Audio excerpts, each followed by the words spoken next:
Welcome back. It's a new episode of the Peak Signing Agents podcast and YouTube channel where I'm helping you become the best notary and signing agent that you can possibly be. I'm your host, DVO Derek Van Otten.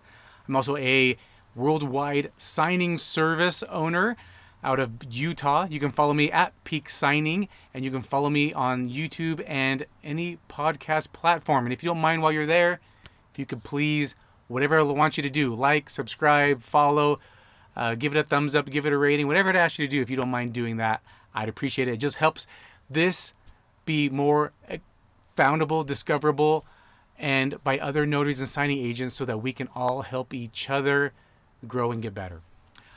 I just recently had a meetup with some of my local notaries, and I had my printer guy come and talk. I don't know if you have a printer guy or gal, but I recommend you do.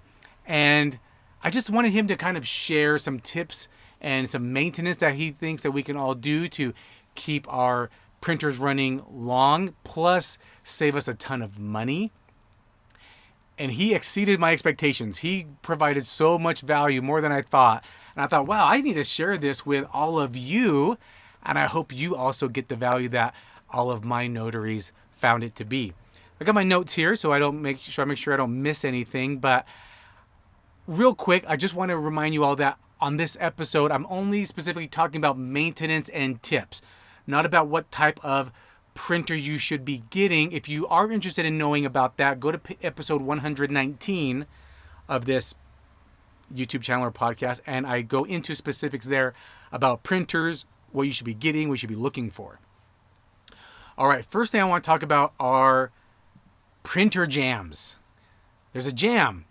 Well, my guy's name is Bradley, and he's based locally here in Utah where I'm at, and he owns Laser Express. And he said a lot of times when they go fix someone's printer or look at it, what they realize is that when the person put the paper in the tray, maybe they had like a big stack of paper that they put in, and one page maybe got kind of tucked or folded up a little bit, and that was what was causing the jam. And I know that because I've done that where I'm like, what's going on? I took out my tray, I took out the paper, and I saw, oh, there's a paper. It wasn't flat. It was kind of laying folded up a little bit. So easily, if you get a paper jam, open up your tray, pull out the paper, and just make sure it's all in there. Put it back in. Maybe don't put like a whole ream of 500 pages at once. Maybe just do a few at a time. Another thing he said is that when you are formatting your tray to fit the paper, there should be indicators on your tray, like this is for letter and this is for legal. And sometimes what people do is when they put the paper in, they get that adjustment, and they put it right against the paper, and they're just really making a really tight fit. He said there should be just a little bit of a give, there. And if you have it too tight, the rollers won't pick up the paper. So that might be it too. Another thing he said is that when the paper is bound in those reams, and they're kind of tightly bound like that, what can happen is that the paper gets a little staticky. And so the paper is kind of sticking together, and that might cause jams. So one thing that you can do to avoid that is when you take the paper out of the ream and put it into your paper tray, one thing you might want to do is maybe kind of, he said, fan the pages. So maybe kind of give it a little wiggle. Maybe imagine you're going to flip through a book really fast. Imagine you're going to flip through a book really fast to find a certain page. Do that with the paper. Just kind of flip through really quick, kind of break it up, separate it a little bit, and then put it into the tray. That will help. Another tip that I want to share real quick that I've given before is that if you do keep paper in your vehicle and it's kind of the colder time of year, one thing you can do to help is get those little silica gel packs. You know, if you ever buy clothes or a bag or leather goods, they just have a little silica gel pack that they have inside one of the pockets or in the bag. And that's to help draw in moisture so that the whatever it is that you have does not get moldy or damaged from moisture. Well, paper can have the same effect. So throw those little silica gel packs next to your paper, and that will help avoid it getting moldy or getting wet from condensation or moisture. All right, next thing I want to talk about are the trays, your paper trays. Well, they can get a little dusty from all the paper. So one tip that he was saying is maybe once a month, take out your tray, take out your paper and tray, and the tray that has some rubber rollers that kind of moves the page. Don't use alcohol to clean those, but use some warm water. Just run it, get a little rag and some warm water, and just run it across the rollers. Roll it and rub it, roll it and rub it. Just kind of clean it off a little bit. Another thing you can do with the tray when it's out of the printers, you can get one of those aerosol air spray cans, and you can just spray the tray itself. But he did give a tip of don't air spray into your printer itself. The tray is fine when it's removed, but not inside the printer, because it's going to just move the dust around and it might settle on those rubber pads. So try to avoid that. But that's a tip that he gave with the trays. Let's talk about the drum unit. So he did say that the drum, it's a circular drum and it rotates about 3 times per page. Well, it's time to replace the drum because there will be some consistency in black marks or smudging. So that might mean that there is a black line that goes down or across the page. That's some consistency that will probably need the drum replaced. Or maybe there's some smudging on the left or right side of the page. Well, if you notice that black smudging happens every, 3 inches or so, just throwing a number out there, well, that's some consistency. That means as the drum is rolling, there's a defect on the drum, and every time it rolls onto that part of the page, it's going to leave that same defect or smudge. So that just shows some consistency. It's time to replace your drum. One thing he did say is that when it comes to the drum, brother printers, the most common printers we're using are going to be HP, Hewlett-Packard, or Brother brand. He did say that Brother has its own separate drum and its own separate toner. HP, it's one unit. So one unit is the toner and drum. So every time you replace it on an HP, it's getting replaced each time you replace the toner and drum. It's at the same time. With the Brothers, just know that that's how you tell that there's inconsistencies with the drum, is that if it's rolling, it's the consistent error or smudges that show you, okay, it's time to replace my drum. That's how you know. He did say, though, that it does price out pretty comparingly the same. It does price out pretty much the same. Let's talk about toner. How do you know it's time to replace your toner? Well, you start noticing that it's printing lighter, or it's like in waves. It's like, oh, here's printing fine, but then it gets a little lighter, and then it gets fine again, then it's a little lighter. It's probably time to replace your toner. A lot of questions get brought up of, should I buy the manufacturer's toner or should I buy aftermarket? And this is what he said to me. He said that the aftermarket failure is about 5%. So it's a 5% likelihood. It's a 5% likelihood that there will be a failure on the toner on aftermarket. On the manufacturer toner, it's a 2 to 3% failure. So it's significantly lower. So the likelihood on a manufacturer toner that it will fail and not be usable is only 2 to 3%.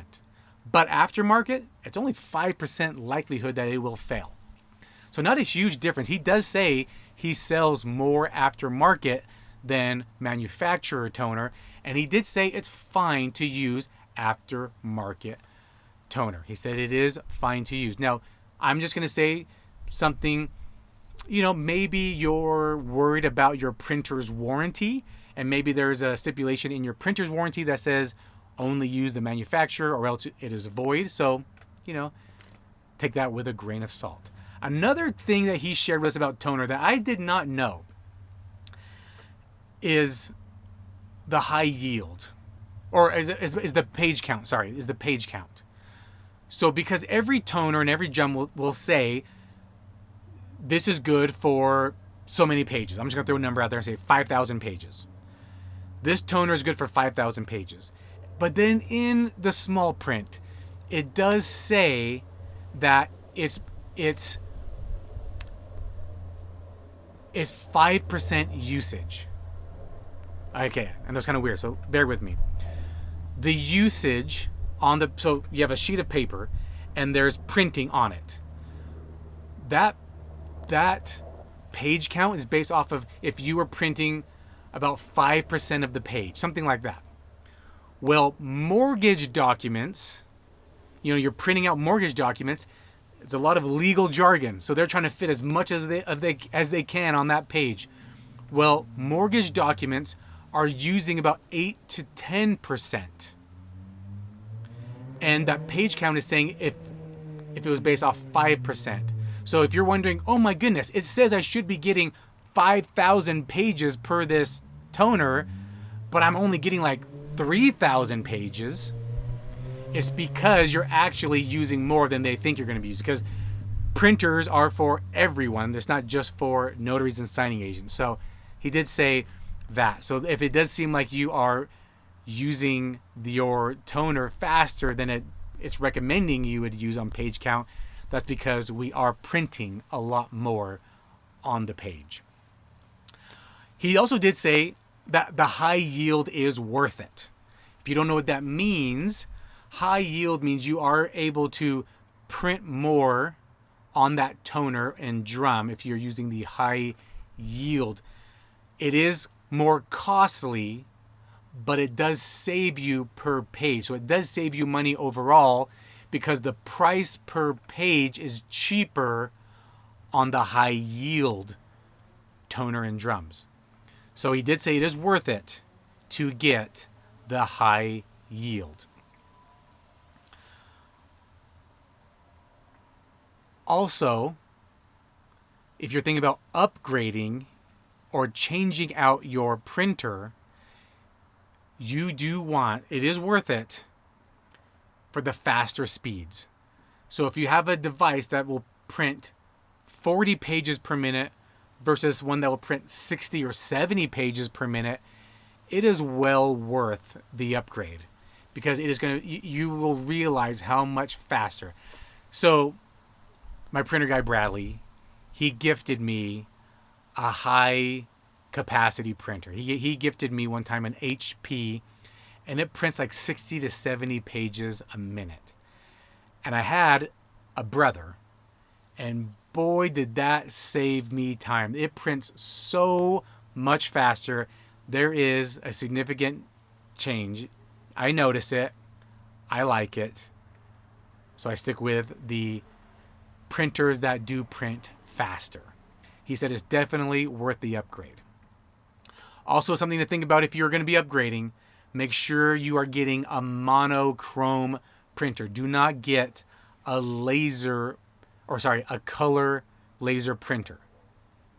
Because even though you are only printing on black and white, it will still pull all the colors to print. And so when it's time to replace your toner, you're going to be spending more money. You will be replacing it more often.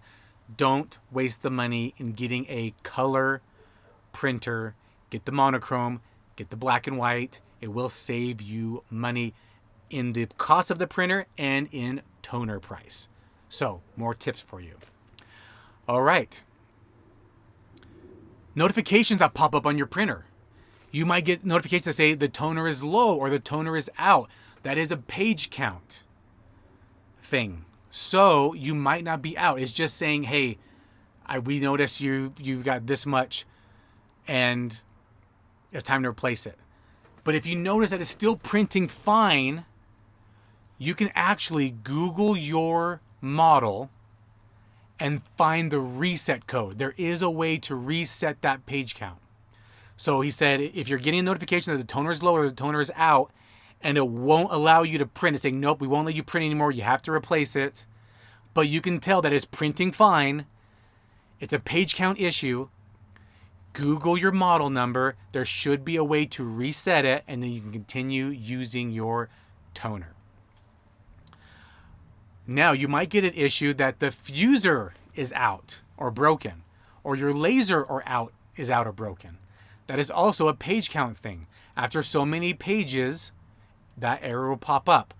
What you can do is find an authorized dealer, like my printer guy. That's why it's important that you find a printer guy or gal that's authorized in yours, Brother or HP or both, and you can take it into them and they can reset it, and you don't have to replace it. So it's when you see that fuser needs to be replaced or swapped out, that's not always the case. It's just something that sometimes pops up after a certain amount of pages that be printed. You might just have to go get that reset. You just might have to go get that reset and it will be fine. So that's really cool. Now, if it does need to be replaced, if your laser really is out or the fuser really is out, it is costly to replace. It could be $150 to $300 to get that replaced. Versus doing that, it just makes more sense to buy a new printer, he said. It's cheaper to just buy a new printer because that might be the issue. That might be out. But the reason it's out is because it's gone through a lot. The laser infuser is out because it's gone through a lot of pages. You can replace it. It's going to be costly to replace it. But that means other things will start going out. The rollers, the rubber, different parts of the equipment will start going out as well. And you're just going to be replacing parts. He says if it is really that issue, just buy the new equipment. He also said that toners and drums are totally fine to throw away. People might get worried that it might be a cause of environmental hazard. It will not. What it's made out of is totally fine to throw away. So if that is something you are worried about, it is fine and safe to throw away. And the last little tip he gave here is just know that anything to do with your printer, any maintenance, any replacement parts, any toner, paper, drum, anything you have to replace, when you have to buy a new printer, just know it's all tax write-offs for your business. Save your receipts and you can write it off on your taxes. So I hope that helps you save money, and those are great tips for you. And if you see anyone flustered or frustrated with their printer and they need help, maybe refer this episode to them. Again, I hope you find value. I hope you are the amazing notary and signing agent that you keep striving to be by always getting better by watching podcasts and YouTube like this. And I'll talk to you on the next episode. Bye.